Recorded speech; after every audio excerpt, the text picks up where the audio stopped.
ดีอาจารย์น้องชื่อว่าเท่าชื่อคุณอาษาเป็นนักศึกษาการแพทย์ปีหนึ่งไม่ได้น้องจะมาสาธิตการสวาจุ่มเนาะคนอื่นเท่ากับสักประวัติคนเจ็บก่อนเนาะคนเจ็บชื่อลุงมิลิตอายุ40 ปีมีวันรักเมืองปากเซ่แข่งกันกับการเนาะนั่นจะน่าข่าวจะล้างมือหาขั้นตอนเนาะจากที่ล้างมือหาขั้นตอนเราจะเกี่ยวอุปกรณ์เนาะอุปกรณ์ของเราจะมีปุกส่วนอะไรกันมีน้ำ NNS อะไรกันมีหัวส่วนอะไรกับคอส่วนอะไรกันเจลหล่อลื่นเนาะแล้วถุงมือถามตัวนี่หากันเปื้อนเลยเสื้อกันเปื้อนเนาะ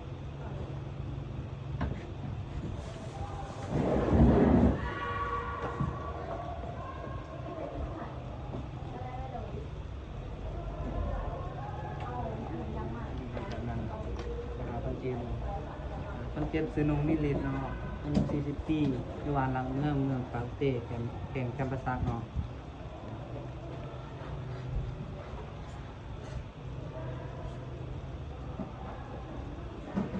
หลังจากนั้นจัดสภาพแวดล้อมเนาะปิดพัดลมปิดผ้าม่านแล้วก็เปิดไฟให้มีแสงสว่างเนาะ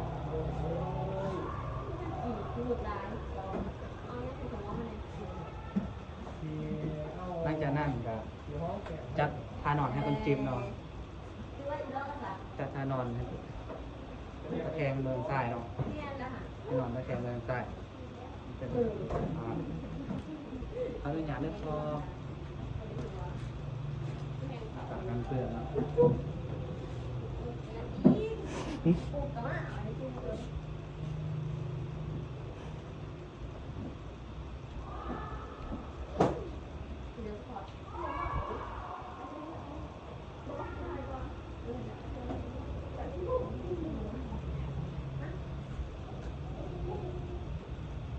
จากนั้นเขาจะเอาสวนยอด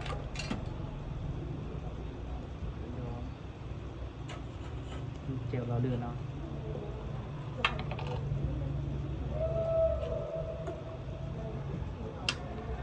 นำ NNS เนาะอาจจะเบิ่งประโยชน์เพิ่มต้นจนหนึ่งสาม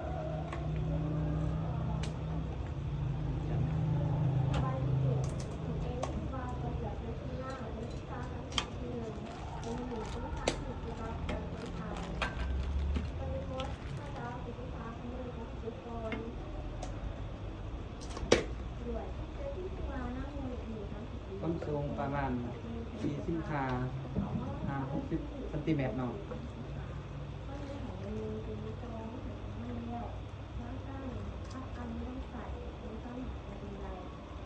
จะหนามันจะมาทดสอบก่อนหัวส่วนเนาะ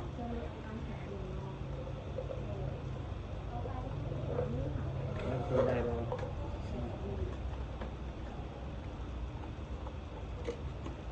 จากนั้นเอาแป้นๆเนาะเศษหัวส่วนไม่มีเกล็ดเราอยู่เนาะ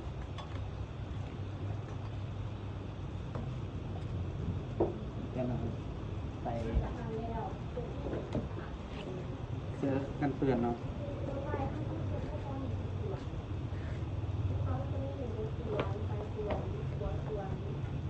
ใส่กันเสื้อกันเปื้อนแล้วใส่ให้มือไปเนาะใส่ต้องมือสะอาดเนาะ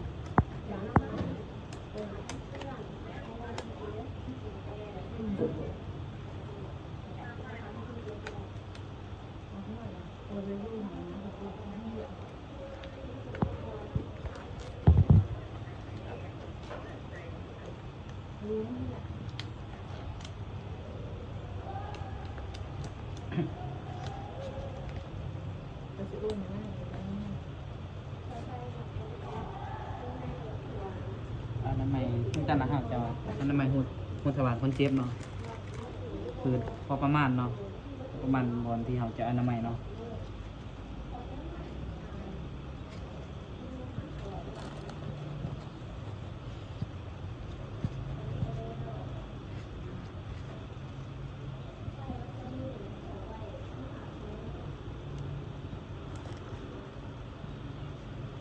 จากนั้นเราก็จะ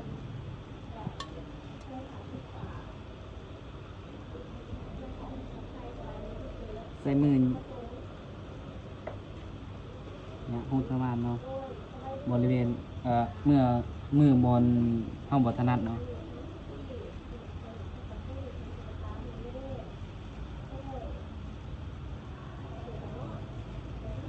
ยำหัวส่วนเนาะเข้าไป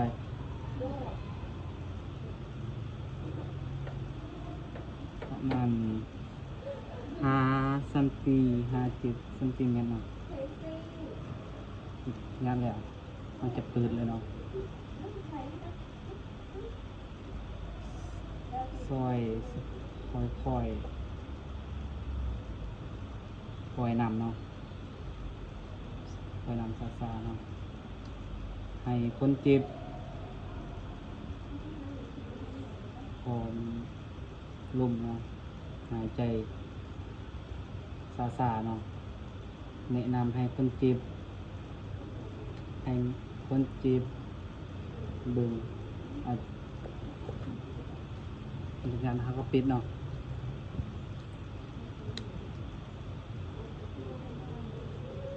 นี่เขาถอดออกแล้วเนาะให้คนเจ็บการเอาจุ่มไปเนาะ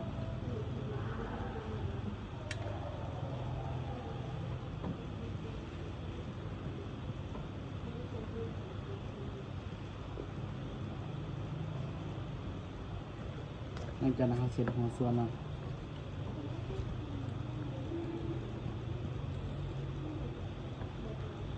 จะรู้สึกหัวส่วนเลย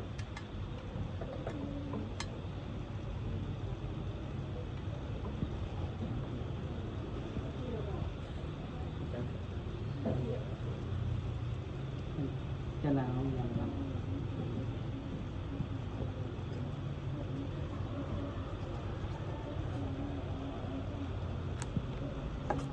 เหนือเด้อ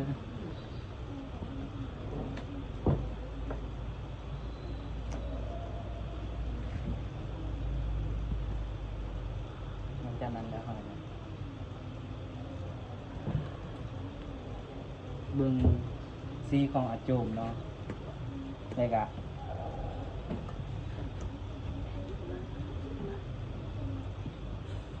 ซีของอาโจมแล้ว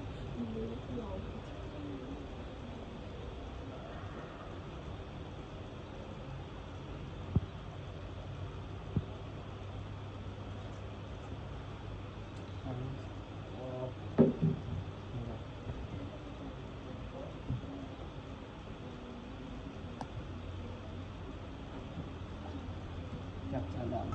แล้วก็จิ้มแล้วก็ใส่ส่งให้คนเจ็บเนาะ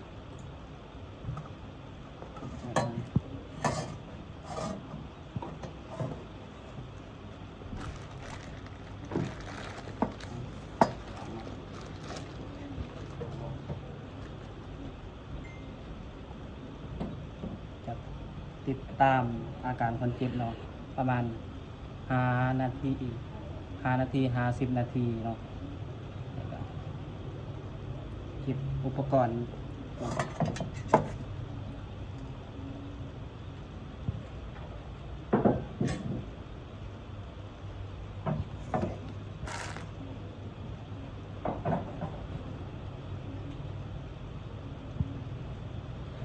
แล้วถุงมือเนาะ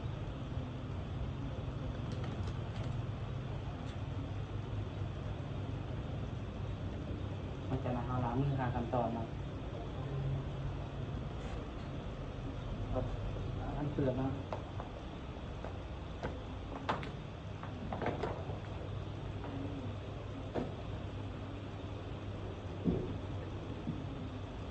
จะน่าจะบันทึกเนาะมาคนนี้เขาได้ส่วนอาโจมแล้วเนาะ